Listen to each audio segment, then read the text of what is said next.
kudune damkar iki. Lah iki kudune damkar, nek ora damkar ya ora iso no. Few moments later.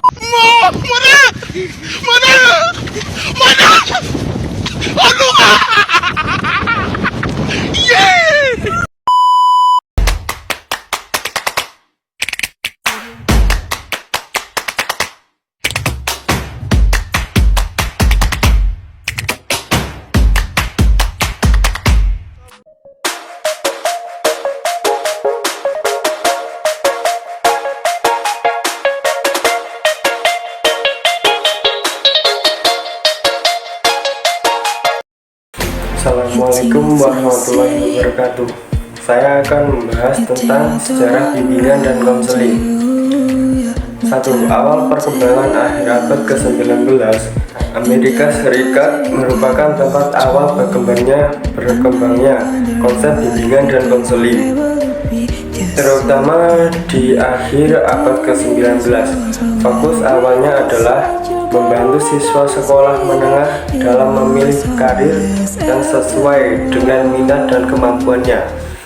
Mereka Van Pensor adalah tokoh yang dikenal sebagai bapak bimbingan karir. Pada tahun 1908, ia mendirikan Biro Bimbingan Vokasional di Boston. Ia mengembangkan metode untuk membantu individu memilih karir yang tepat berdasarkan analisis kemampuan, minat, dan nilai pribadi. Dua periode 1920-an hingga 1940-an. Pada periode ini pendekatan bimbingan dan konseling mulai terstruktur dengan lebih baik, dan banyak sekolah mulai menawarkan layanan bimbingan pada siswa.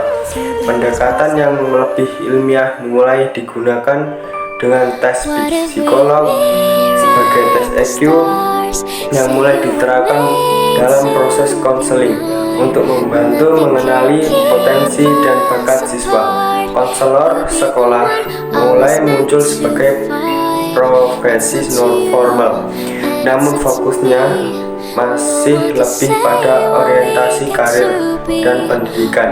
Periode pasca Perang Dunia Kedua 1940-an hingga 1960-an. Setelah Perang Dunia Kedua muncul kebutuhan besar untuk memberikan dukungan psikologis dan konseling kepada para veteran perang. Hal ini memacu perkembangan profesional konseling. Pada tahun 1950-an, teori psikologi seperti teori humanistik dari Carl Rogers mulai mempengaruhi pendekatan dalam bimbingan dan konseling. Pendekatan ini menekan pentingnya hubungan antara konselor dan klien, serta memberikan ruang bagi klien untuk mengembangkan potensi diri. Periode 1960-an hingga 1980-an.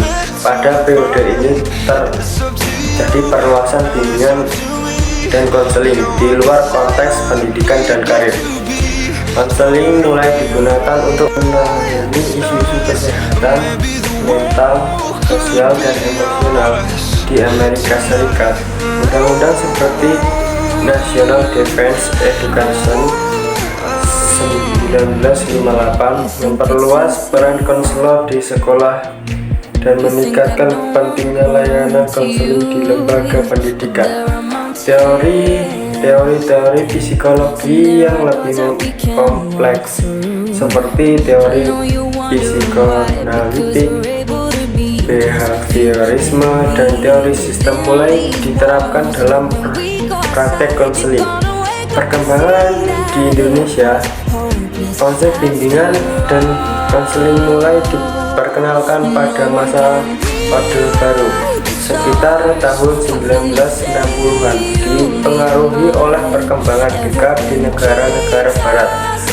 Pada tahun 1970-an, bimbingan dan konseling mulai diintegrasikan ke dalam sistem pendidikan nasional.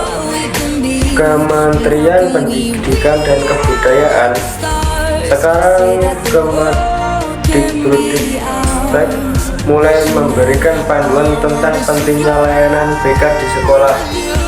Layanan bimbingan dan konseling di sekolah Indonesia awalnya lebih fokus pada orientasi karir dan prestasi akademik. Tetapi sejak tahun 1980-an dan 1990-an mulai mencangkup pengembangan pribadi sosial dan emosional siswa. Era modern 1990-an hingga sekarang, bimbingan dan konseling kini semakin berkembang dan berbagai pendekatan teori dan praktik. Konselor tidak hanya membantu siswa dalam memilih karir atau mengatasi masalah akademis, tapi juga dalam mengelola kesehatan mental, konflik, masalah keluarga, dan pengembangan diri di Indonesia. Profesi konselor sekolah diatur lebih ketat dan konselor harus memiliki kualifikasi khusus dan mengikuti pelatihan yang berkelanjutan. Sekian dari saya. Apabila ada ucapan yang kurang enak, saya mohon maaf.